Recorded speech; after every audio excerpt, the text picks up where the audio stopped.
به نام خداوند. در ادامه بحث فلسفه رواقی خوب هست که به 2 از مبانی فکری رواقیون اشاره بکنیم و راجع به اینها یک مقدار با هم صحبت بکنیم.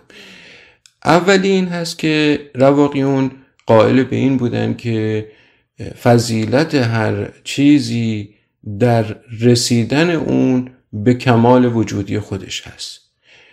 برای هر شیئی، برای هر موجودی غایتی رو متصور بودن که اون غایت کمال وجودی اون بوده و فضیلت اون شیء یا فضیلت اون موجود یا حالا انسان در رسیدن به اون کمال وجودی شناخته می شده. البته این رو رواقیون از ارسطو و یعنی در یونان باستان این که فضیلت در رسیدن به کمال وجودی هست رو ما قبل از رواقیون هم داشتیم. اما ببینیم این به چه مفهوم هست. در نظر بگیرید که غنچه‌ای که قابلیت و حتی میل تبدیل شدن به گل رو در درون این میتونیم تشخیص بدیم. غنچه بیتاب تبدیل شدن به گل هست، بیتاب باز شدن هست، میل به این شکوفایی رو داره. و همینطوری که شما وقتی نگاه میکنید دانه‌ای که در زیر خاک کاشته میشه، این قابلیت تبدیل شدن به یک گیاه و اون گیاه به نهال و اون به درخت و نهایتاً درختی که میوه میده، همه اینها انگار پتانسیل‌هایی هستن که در درون اون دانه از ابتدا قرار داده شده. کرمی که تبدیل به پیله، در پیله تبدیل به پروانه میشه و تخم پرنده‌ای که در اون این قابلیت نهاده شده که تبدیل به جوجه‌ای بشه و اون جوجه تبدیل به پرنده‌ای بشه. حتی روغنی که در چراغ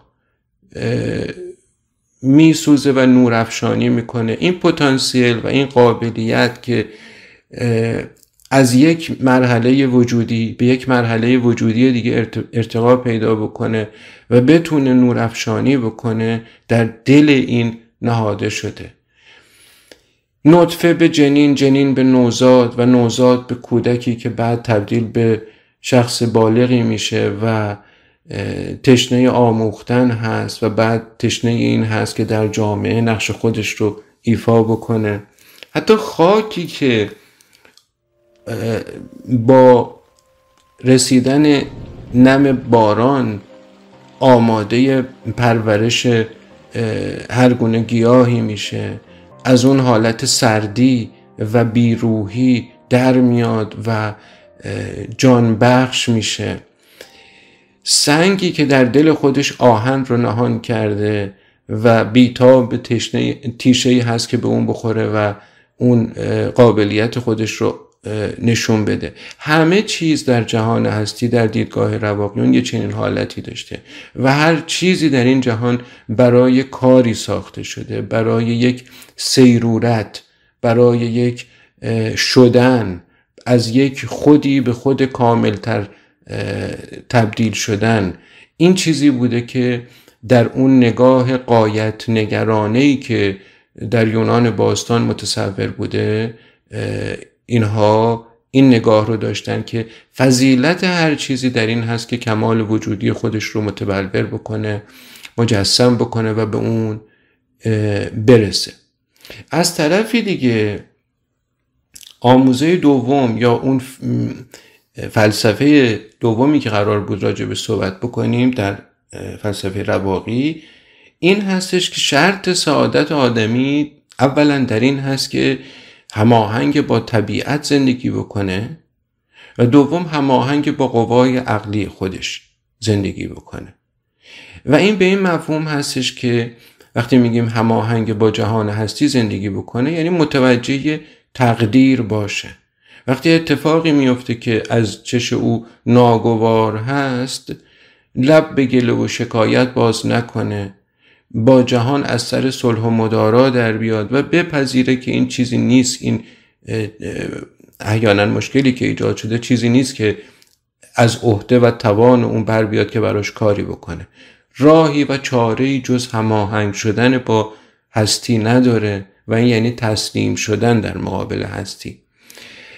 و حالا اینجا این نکته مهم این هستش که ما این دوتا رو وقتی کنار هم میذاریم، یعنی اینی که ما بر وفق عقل خودمون و بر وفق طبیعت وجودی خودمون، بر وفق فطرت وجودی خودمون قرار باشه عمل بکنیم و زندگی بکنیم، و اگر ما هم جزئی از همون طبیعتی هستیم که در اون طبیعت هر آنچه که هست میل به شکوفایی و میل به کاملتر شدن داره و ما هم جزئی از اون هستیم، پس طبیعتاً این میل در ما هم وجود داره. یعنی اگر ما بر وفق طبیعت خودمون و بر وفق فطرت خودمون عمل بکنیم، این اون وقت به این معنا هستش که انسان باید به سمت کمال وجودی خودش که همون یودایمونیا هست، همون روح متعالی هست، انسان پیش بره. و اینجاست که یودایمونیا تبدیل میشه به فلاریشینگ، یعنی سعادت معنایی که پیدا میکنه به این ترتیب میشه همین شکوفایی، کامل تر شدن. وقتی ما این دوتا رو کنار هم میذاریم به راحتی متوجه این میشیم که سعادت ما در گرو تلاش ما برای فضیلتمند شدن هست، در گرو این هست که به اون بالاترین خود ممکن دست پیدا بکنیم. این رو وقتی شما حتی سوای بحث فلسفی و بحث منطقی خود ما هم به این نگاه میکنیم، خیلی قضیه واضح هست.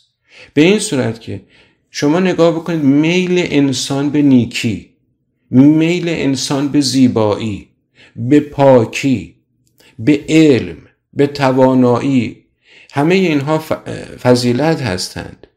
میل ما به اینها یک میل فطری هست. اما اون چیزی که باعث میشه این میل در ما مغلوب امیال و تمایلات دیگه میشه، این هستش که ما در زندگی به دلیل شهوات، به دلیل تعلقات، به دلیل احساسات و عواطف منفی نمیتونیم متوجه اون میل اصلی خودمون باشیم. و هر انسانی اگر به استغنا برسه، اگر به رهایی برسه، یعنی رهایی از اون رنج‌ها و دردها و تمایلات و خودپرستی‌ها و خدمت شما عرض هستم ثروت پرستی و همه اینها، از اینها جدا بشه، طبیعتاً در اون انسان وقتی به این مرحله میرسه فقط و فقط میل به نیکی، میل به زیبایی و میل به پاکی هست که معنا پیدا میکنه. میل ما و فطرت ما به سمت بهتر شدن، به سمت اون بالاترین مرتبه وجودی خودمون رسیدن چیزی هست که از هر دو راه کاملا مشخص هست و به نظرم چیزی که به راحتی میتونیم در خودمون با یه نگاه درون نگرانه متوجه اون بشیم.